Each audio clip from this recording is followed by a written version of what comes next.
क्या वोट डालना सच में आजादी का काम है या बस एक दिखावटी आजादी है जो असल में आपकी चुपचाप गुलामी को इजाजत देती है? क्या जिस सिस्टम को हम इंसानी सभ्यता की सबसे बड़ी राजनीतिक उपलब्धि मानते हैं वो असल में सिर्फ आज्ञाकारिता है, लेकिन अच्छे दिखावे के साथ?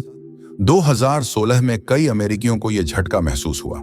जैसे ही चुनाव के नतीजे आए, कुछ टूट गया। दशकों से लोकतंत्र पर जो भरोसा था वो भ्रम में बदल गया। जो लोग वोट की ताकत में विश्वास रखते थे, उन्होंने पहली बार सोचना शुरू किया, क्या आम लोग सच में समझदारी से राजनीतिक फैसले ले सकते हैं? ये टूटन गहरी थी, लेकिन नई नहीं थी। लगभग 2000 साल पहले प्लेटो ने इसे आते हुए देख लिया था। जब उनके गुरु सुकरात को एक लोकतांत्रिक सभा ने मौत की सजा दी, तो प्लेटो को न्याय नहीं दिखा, उन्हें बहुसंख्यक शासन का खतरा दिखा। उनका निष्कर्ष डरावना था। लोकतंत्र अत्याचार को खत्म नहीं करता, वो उसे छुपा देता है। आज की मनोविज्ञान की रिसर्च प्लेटो की चेतावनियों को और भी गहरा बना देती है। 1950 के दशक में मनोवैज्ञानिक सोलोमन एश ने दिखाया कि लोग अपने साफ नजरिए को भी छोड़ देते हैं अगर एक पूरा ग्रुप उनसे असहमत हो। 75% लोगों ने साफ गलती को सही मान लिया, सिर्फ इसलिए ताकि वे अकेले ना पड़ें। अगर हम खुद पर इतना भरोसा नहीं कर सकते, तो हम लाखों अनजान लोगों से कैसे उम्मीद करें कि वे अच्छे नेता चुनेंगे? पर बात यही नहीं रुकती। 2006 में एमोरी यूनिवर्सिटी के वैज्ञानिकों ने राजनीतिक समर्थकों का दिमाग स्कैन किया। जब उन्हें उनके पसंदीदा नेता की गलतियां दिखाई गईं, तो दिमाग का सोचने वाला हिस्सा शांत रहा, लेकिन भावनाओं से जुड़ा हिस्सा तेजी से सक्रिय हो गया। उनका दिमाग न सिर्फ सच्चाई को नकार रहा था, बल्कि खुद को इसके लिए इनाम भी दे रहा था। लोकतंत्र इन मानसिक कमजोरियों की वजह से ही फलता फूलता है, न कि इनके बावजूद। लोकतंत्र की असली चतुराई इस बात में नहीं है कि वो सत्ता कैसे बांटता है, बल्कि इसमें है कि वो असली सत्ता को कैसे छुपाता है।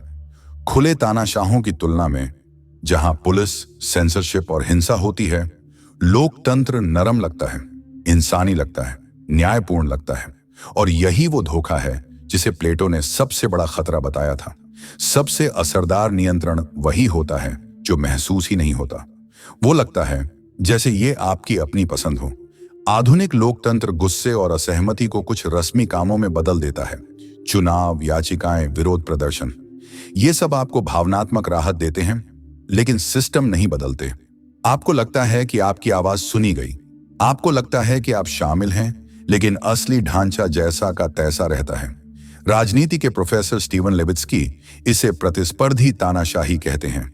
आपको लगता है कि आप सिस्टम से लड़ रहे हैं जब आप किसी नेता को वोट से हटा देते हैं, लेकिन हकीकत में आप उसी सिस्टम को और मजबूत कर रहे होते हैं जो आपके विकल्पों को सीमित करता है। प्लेटो ने चेताया था, अगर आप राजनीति में हिस्सा नहीं लेते तो आप ऐसे लोगों द्वारा शासित होते हैं जो आपसे कम समझदार हैं। लेकिन लोकतंत्र एक कदम आगे चला गया। वो आपको यकीन दिलाता है कि आप ही ने उन कमजोर नेताओं को चुना था, कि ये सब आपकी अपनी पसंद थी। और ये भ्रम नशे जैसा लगता है। लोकतंत्र मन को बहलाता है। ये वादा करता है कि आप खुद पर शासन करेंगे, मिलकर फैसले लेंगे, समझदारी से चर्चा करेंगे। लेकिन इंसानी दिमाग इतनी जटिलता के लिए बना ही नहीं है। हमें चाहिए सादगी, यकीन, भावनात्मक साफगोई, और यहीं से लोकतंत्र खुद को खोने लगता है। प्लेटो ने इस क्रम को पहले ही देख लिया था। लोकतंत्र बहुत ज्यादा विकल्प देता है, बहुत ज्यादा जानकारी, बहुत सारे फैसले।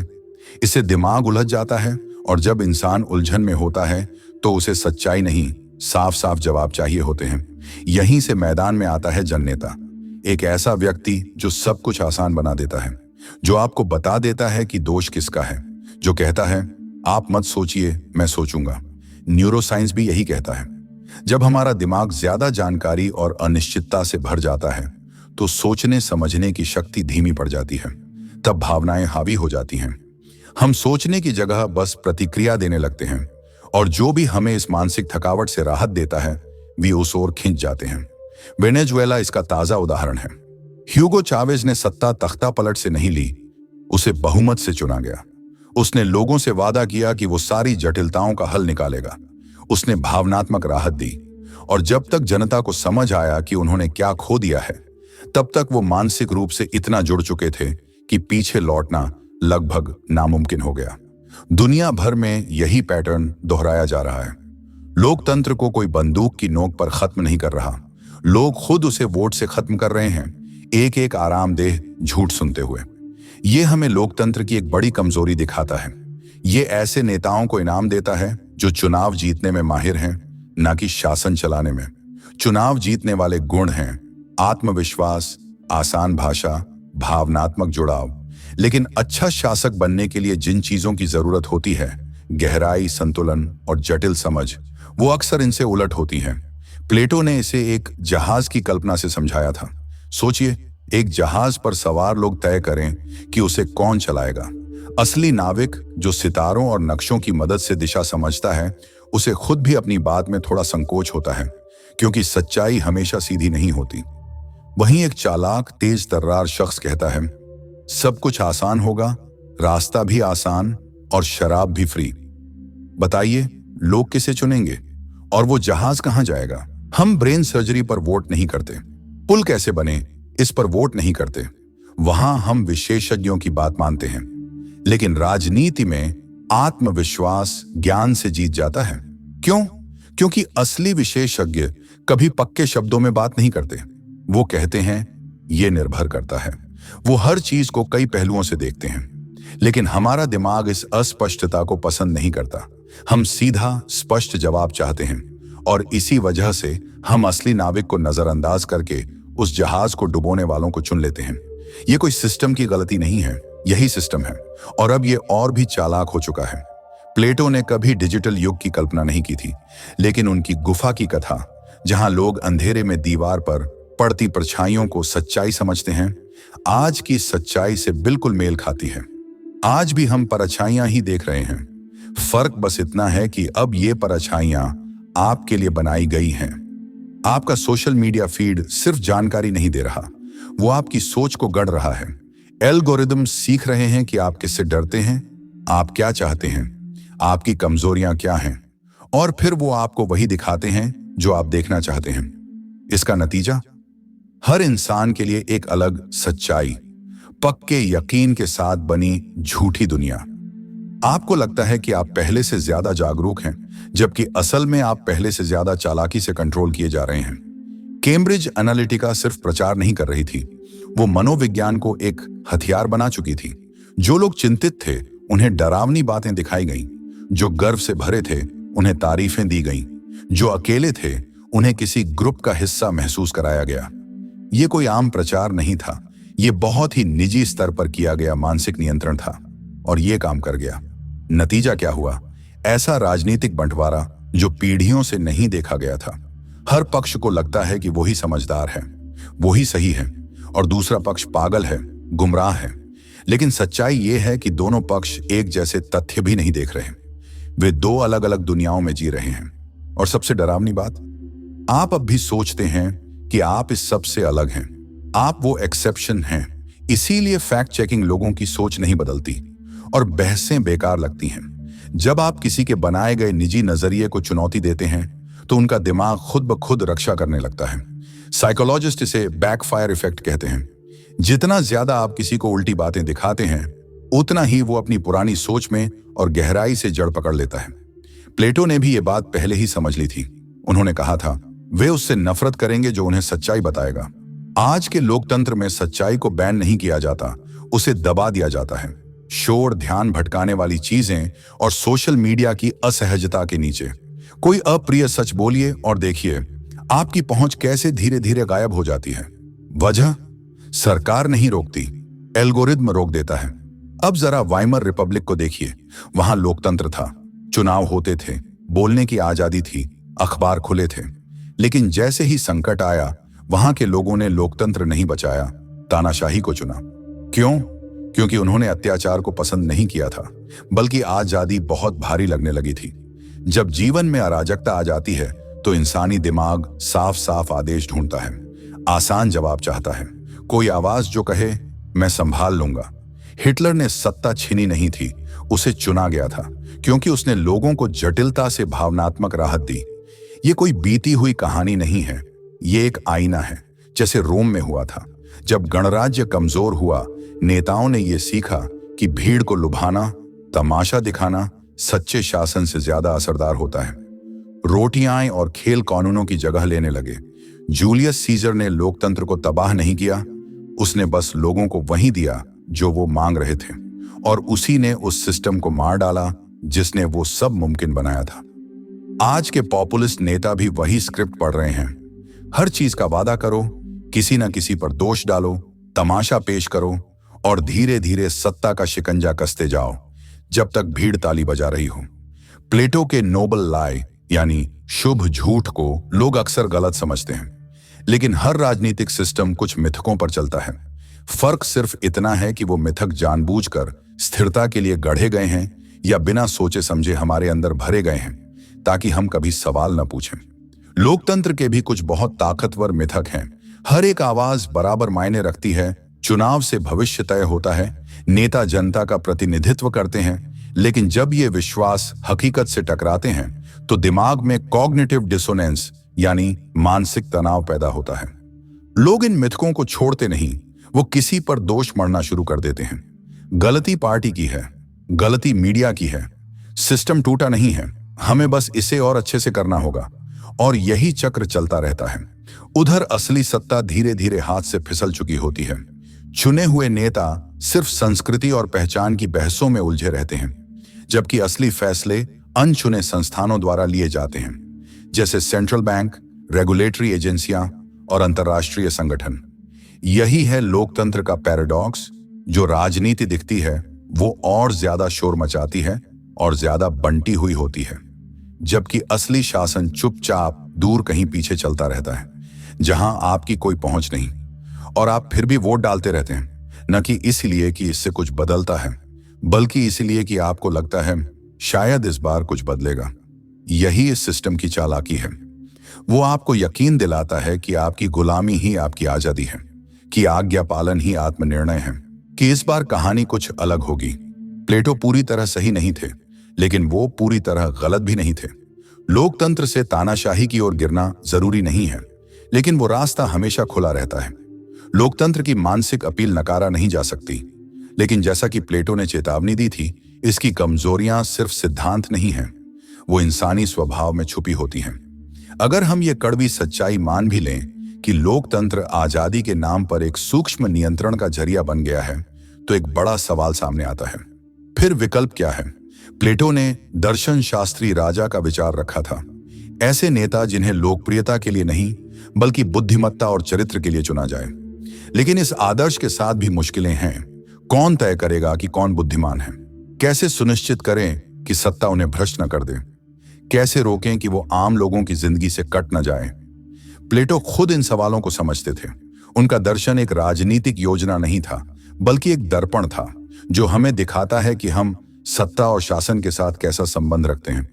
उनका उद्देश्य यह था कि हम खुद से पूछें, कैसे इंसान हमें बनना होगा ताकि कोई भी सिस्टम हमारे भले के लिए काम कर सके। तो अब जब हम यह असहज सच्चाई जान गए हैं कि लोकतंत्र असल में हमें मानसिक आराम देता है, न कि असली शक्ति, तो हम क्या करें? प्लेटो का जवाब था, राजनीति से भागो नहीं, बल्कि जागो। गुफा की कथा में वह दार्शनिक जो परछाइयों से बाहर निकलकर सच्चाई की रोशनी देखता है, वो वहीं नहीं रुकता, वो लौटता है, गुफा में दोबारा जाता है, सिस्टम की सेवा के लिए नहीं, बल्कि इस जिम्मेदारी के साथ कि जो सच्चाई उसने देखी है उसे दूसरों तक पहुंचाए। भले ही लोग उसका विरोध करें, उसका मजाक उड़ाएं या हमला करें, फिर भी वह कोशिश करता है। यही हमारी भी जिम्मेदारी है। हम एक अधूरे सिस्टम का हिस्सा बने, लेकिन खुली आंखों से, बंद आंखों से नहीं।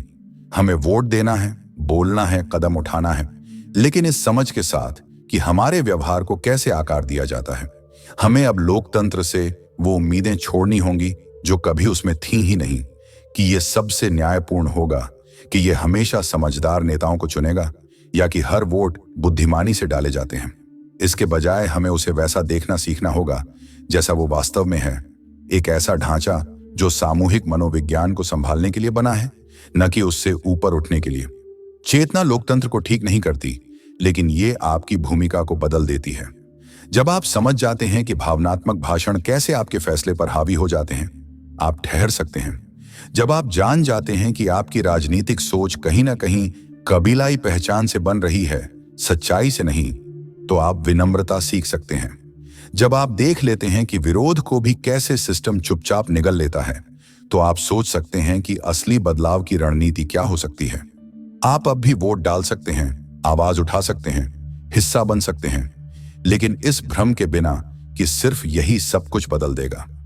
यह विमुख होने की बात नहीं है, यह परिपक्वता की बात है। जैसे हर सिस्टम, लोकतंत्र भी अपने नागरिकों की मानसिकता का आईना है। अगर यह सच है तो हमें एक और कड़वी सच्चाई का सामना करना होगा। हमारा राजनीतिक तंत्र इसलिए टूटा हुआ नहीं है क्योंकि लोग बुरे हैं, बल्कि इसलिए क्योंकि ये हमारे मानसिक सीमाओं, निश्चितता की भूख, असहजता से बचने की प्रवृत्ति और सच की जगह आसान जवाब पसंद करने की आदत को दिखाता है। हम जागरूक दिखना चाहते हैं, बिना गहराई से सीखे। हम आजादी चाहते हैं, बिना जिम्मेदारी उठाए। हम नैतिक स्पष्टता चाहते हैं, बिना अपने विरोधाभासों से टकराए। लोकतंत्र हमें एक एहसास देता है, जैसे हम सब कुछ नियंत्रित कर रहे हों। यह हमें यह भरोसा दिलाता है कि हमारे फैसले समझदारी से भरे हैं, हमारे नेता जवाबदेह हैं और हमारी आवाज में ताकत है। यह हमें नियंत्रण का मंच देता है, जबकि असली फैसले वहां लिए जाते हैं जहां हमारी नजर नहीं पहुंचती।